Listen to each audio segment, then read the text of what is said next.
मैं आज बंगाल की जनता को इस प्रेस वार्ता के माध्यम से बताने आया हूं कि बंगाल की बॉर्डर से हो रही घुसपैठ सिर्फ बंगाल का मामला नहीं रहा है, अब ये राष्ट्रीय सुरक्षा का मामला है। देश की संस्कृति को बचाना है, देश की सुरक्षा को सुनिश्चित करना है, तो बंगाल की बॉर्डर सील कर दे, ऐसी देशभक्त सरकार यहां लानी पड़ेगी जो ममता बनर्जी नहीं कर सकती, केवल और केवल भारतीय जनता पार्टी कर सकती है।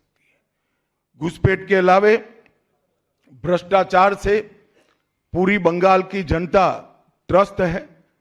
रोजवेली चिटफंड घोटाला, कैश फॉर क्वेरी घोटाला, एसएससी घोटाला, नगर पालिका नगर नियम का भर्ती का घोटाला, गाय तस्करी का घोटाला, राशन पीडीएस का घोटाला, मनरेगा का घोटाला, पीएम आवास का घोटाला, इतने सारे घोटाले हैं कि मैं पूरा लिस्ट पढ़ूंगा तो मेरी प्रेस कॉन्फ्रेंस का पूरा हिस्सा ही उसमें चला जाएगा। अब क्या ममता बनर्जी इस बात का जवाब दे सकती है कि आपके मंत्रियों के ठिकाने पर से 27 करोड़ रुपया मिलता है, जिसको गिनते गिनते नोट गिनने की मशीन भी गर्म होकर बंद हो जाती है। बंगाल जैसे गरीब राज्य के अंदर 27 करोड़, 20 करोड़, 15 करोड़ ये राशि मिल रही है, आपकी कोई अकाउंटेबिलिटी नहीं है। पार्थो चैटर्जी जेल में जाते हैं, ज्योति प्रिय मलिक जेल में जाते हैं, अनुव्रत मंडल जेल में जाते हैं, जीवन कृष्ण शाह जेल में जाते हैं, माणिक भट्टाचार्य जेल में जाते हैं, चंद्रनाथ सिन्हा जेल में जाते हैं, परेश पाल जेल में जाते हैं, कुंतल घोष जेल में जाते हैं, फिरहाद हकीम वो भी आरोपी बनाए जाते हैं, शोभन चैटर्जी आरोपी बनाए जाते हैं, कुणाल घोष 3 साल जेल में रहकर आते हैं, और आप कहती है कि भ्रष्टाचार नहीं हो गया, हो रहा है।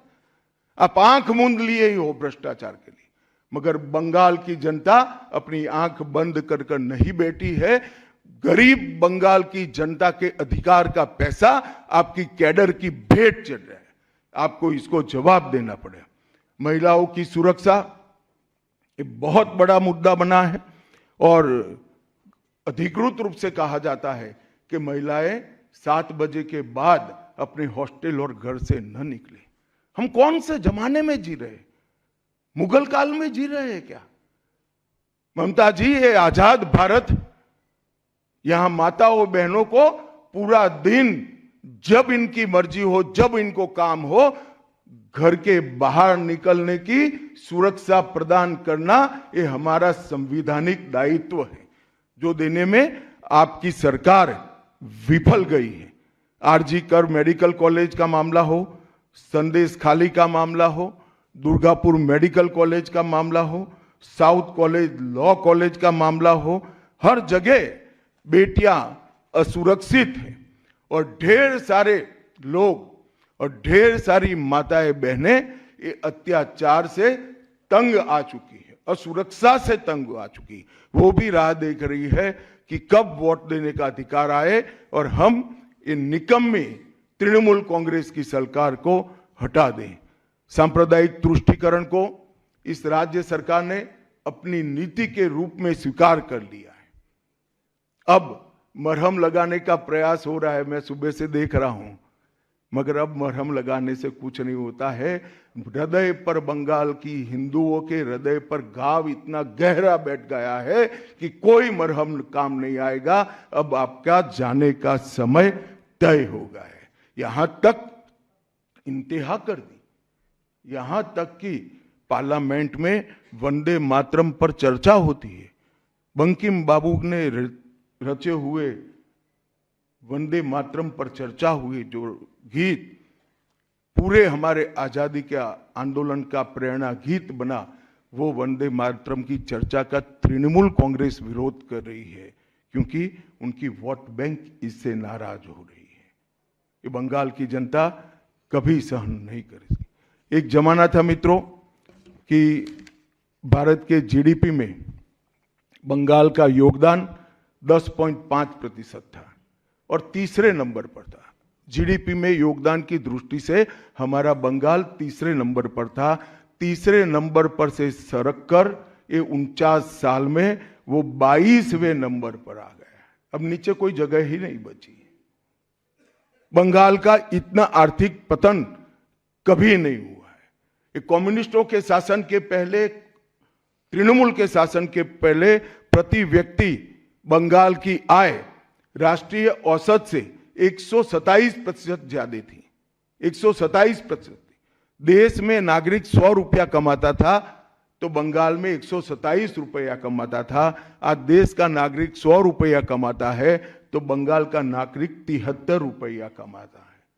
ममता जी, आपको इसको जवाब देना पड़ेगा। हर प्रकार के उद्योग की शुरुआत एक जमाने में इस सुजलाम सुफलाम भूमि से हुआ था और इसी के आधार पर सोनार बांग्ला की परिकल्पना की जाती थी। वो बंगाल में आज भ्रष्टाचार, घुसपैठ और टोलबाजी के कारण सारी इंडस्ट्री वापिस जा रही है।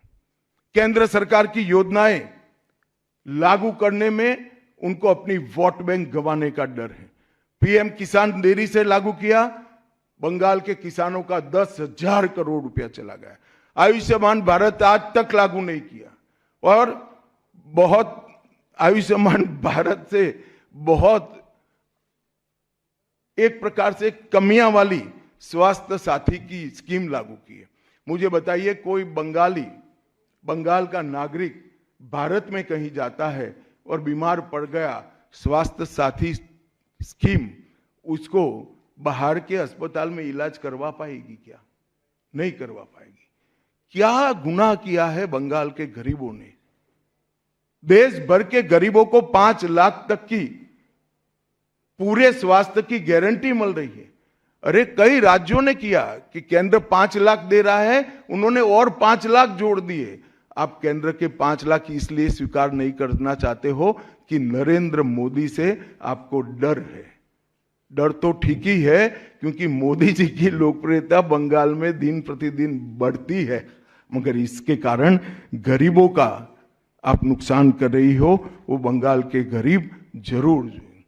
हिंसा और प्रतिशोध की राजनीति, पूरा देश ऐसी आशा करता था कि यहां से कम्युनिस्ट जाने के बाद हिंसा और प्रतिशोध की राजनीति समाप्त हो जाएगी, मगर हुआ उल्टा। इन्होंने तो कम्युनिस्टों को भी अच्छा कहला दिया।